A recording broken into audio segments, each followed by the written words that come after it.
ఇక formula E race case మలుపుల మీద మలుపులు తిరుగుతూ పవర్ఫుల్ యాక్షన్ మూవీని తలపిస్తోంది ప్రభుత్వము. మాజీ మంత్రి కేటీఆర్ ఎవరి లిటిగేషన్లతో వాళ్ళు టామ్ అండ్ జెర్రీలా లీగల్ ఫైట్ షురూ చేస్తున్నారు. క్లైమాక్స్ ఊహించిందేనని కేటీఆర్ అరెస్ట్ కావడం ఖాయమని విశ్లేషణలు వినిపిస్తూ ఉన్నా సరే బీఆర్ఎస్ లీగల్ సెల్ వాదన మాత్రం మరోలా ఉంది. ఇది అక్షరాల తప్పుడు కేసని బీఆర్ఎస్ అంటుంటే కేటీఆర్ విదేశాలకు పారిపోయే అవకాశం ఉంది, పాస్పోర్ట్ సీజ్ చేయాలంటూ కౌంటర్లు ఇస్తోంది కాంగ్రెస్.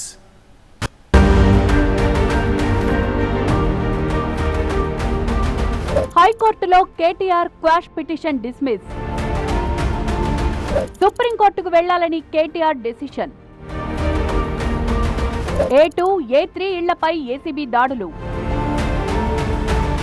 A3 బిఎల్ఎన్ రెడ్డికి ఈడీ నోటీసులు.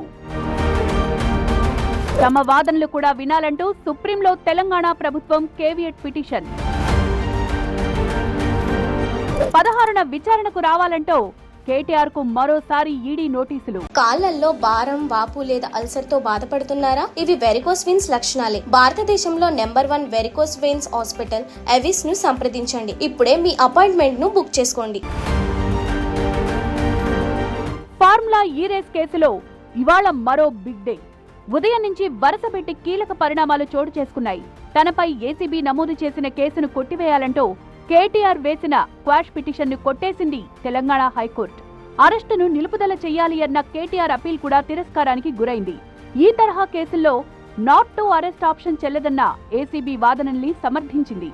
ఫార్ములా ఈ రేసులో నిధుల దుర్వినియోగం లేదన్న కేటీఆర్ తరపు లాయర్ల వాదన ముందు మనీ ట్రాన్స్ఫర్ ఫైల్ పై కేటీఆర్ సంతకం చేశారన్న ఏసీబీ వాదనకే బలం చేకూరింది.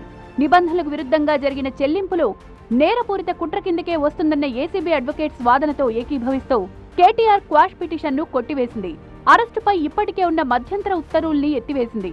అరెస్టు నుంచి రక్షణ కోరుకున్న కేటీఆర్ కు ఇది షాకింగ్ పరిణామం. కేసులో A1 గా ఉన్న బీఆర్ఎస్ వర్కింగ్ ప్రెసిడెంట్, మాజీ మంత్రి కేటీఆర్ కు ఉచ్చు బిగుసుకున్నట్లేనా అనే సందేహాలు షురూ. ఫార్ములా ఈ కార్ ఆపరేషన్ రేసింగ్ వాళ్ళ పాత్ర తొలగిపోయిన తర్వాత, వాళ్ళు 100 కోట్లు నష్టపోయిన తర్వాత కళ్ళు తెరుచుకొని రాష్ట్ర ప్రభుత్వానికి డబ్బులు కాపాడాల్సిన ఒక క్యాబినెట్ మినిస్టర్, ఆయన క్యాబినెట్ మినిస్టర్గా ప్రమాణం చేస్తున్నప్పుడు without fear and favour I'm taking swearing as minister for cabinet of Telangana అని చెప్పి కూడా రాష్ట్ర ఖజానాను కాపాడకుండా నష్టం చేకూర్చినందుకు ఖచ్చితంగా ఆయన శిక్ష అనుభవించాల్సిన పరిస్థితి.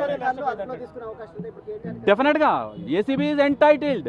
ఏదైతే ప్రొటెక్షన్ ఉందో పోయింది కాబట్టి తక్షణం అరెస్ట్ చేసుకునే అవకాశం అయితే ఉంటుంది. తెలంగాణలో హై ప్రొఫైల్ కేసుగా ప్రచారంలో ఉన్న ఫార్ములా ఈ కేసులో వాట్ నెక్స్ట్ అంటూ హాట్ డిబేట్ మొదలైంది.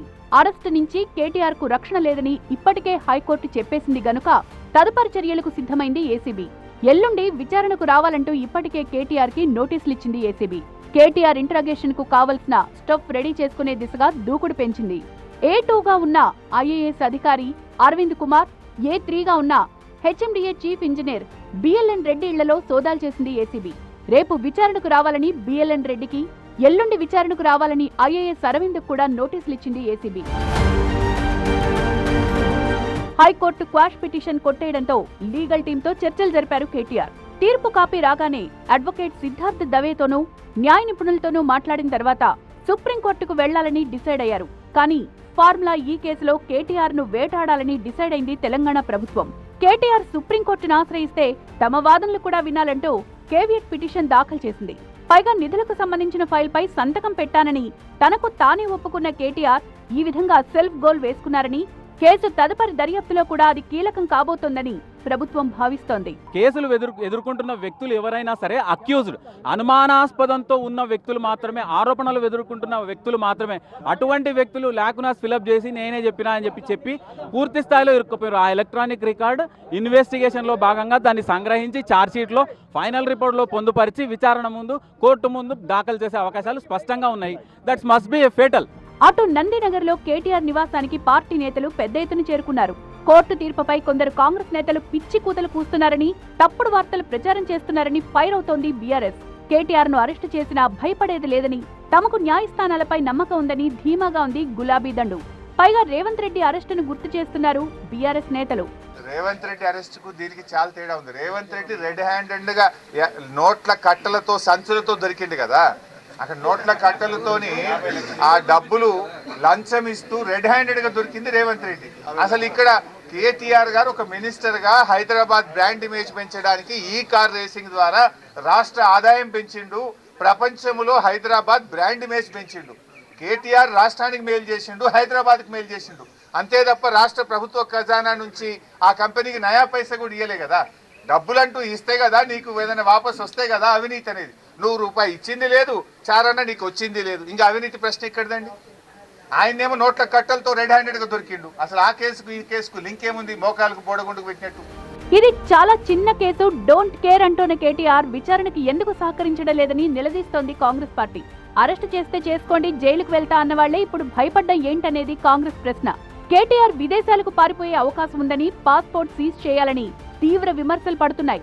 రామారావు నేను సూటిగా ఒకటి అడుగుతున్నా, బాధ్యత గల శాసనసభ్యునిగా ఈ డ్రామాలాపి ఏదైతే సంబంధించి విచారణకి సహకరించి నువ్వు నిరపరాధిగా తప్పు చేయలేదని చెప్పి ప్రూవ్ చేసుకొని తర్వాత బయటికి వచ్చి మాట్లాడాలి.